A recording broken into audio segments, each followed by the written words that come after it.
Okay, this is a demo of the Python script that I wrote.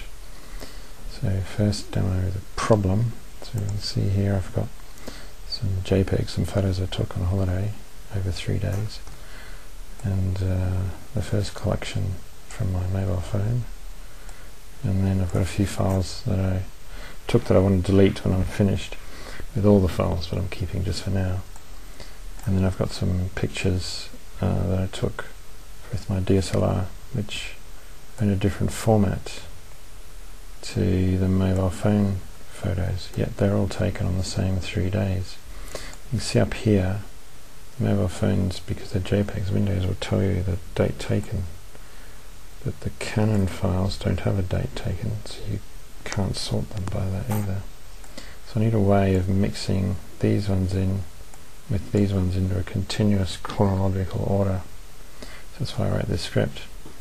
So I need to go to a command prompt. There's command prompts on this folder. So if we run my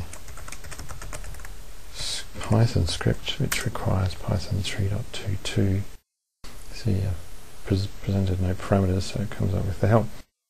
So let's give it some parameters. So I'm going to call my photos Salzburg. It's going to be this prefix field. And the folder is the folder for the script to work on, so I'm going to work on the current folder with the dot. -C is just to double check that you really want to make the changes. If you don't provide it, then it will just present an output of what will change, but won't do anything. And the write, the -W, writes the output to a text file, and I'll talk about that in a minute. So let's run it. It's going to go pretty quick because I've already run it, but the first time it actually takes a bit longer as it reads each file.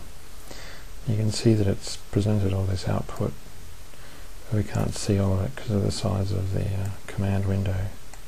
See down here that it's prompting me for final time if I'm sure, so I'm going to select no, and I'm going to go in here and change the buffer height for the screen to be 3000. Let's make that a lot smaller, so if we clear screen and then rerun, you can now see all the output. So you can see up here it tells you the files it's skipping, and then it proposes the changes, confirms which folder is going to change.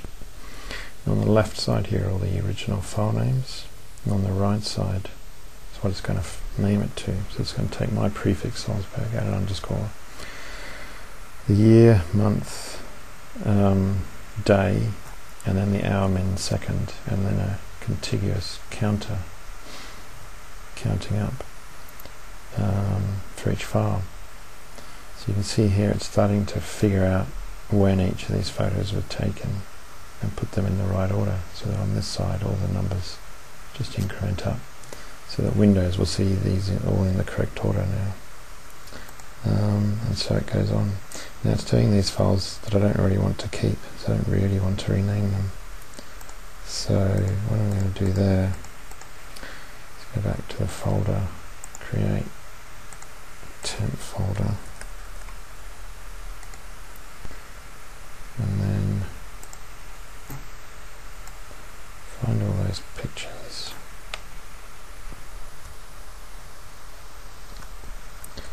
And I'm going to cut them and paste them in there so they're all gone. You can see they're just some book I was looking at. So now we don't have them, so let's rerun the script.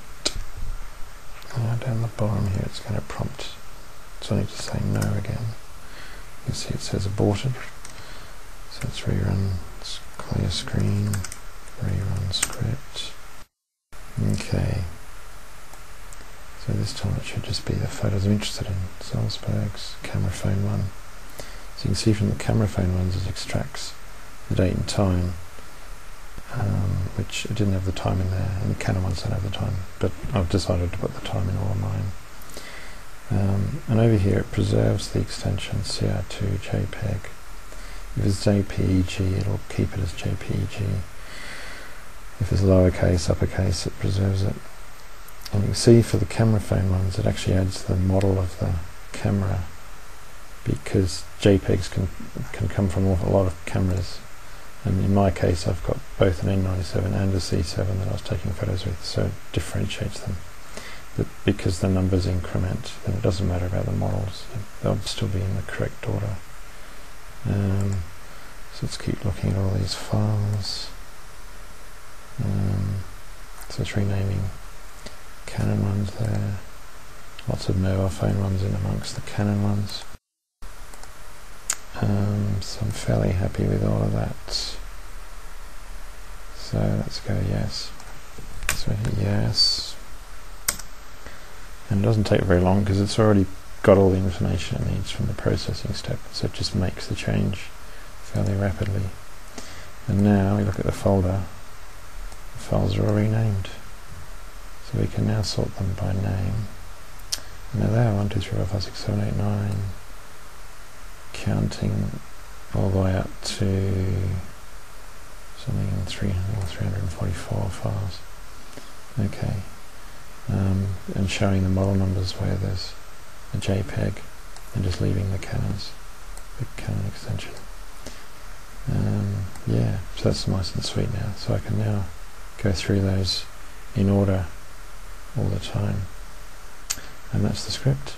So the -W feature would have added one more file, which is this one here, this maspic renamed it, to that folder.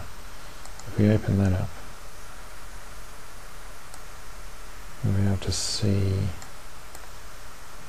that what it's done is it's just saved that output that we saw on the screen. The reason for this is because you can't undo a rename like this. So this is basically your recourse to undo the rename. So if you wanted to reverse it, you could manually do it.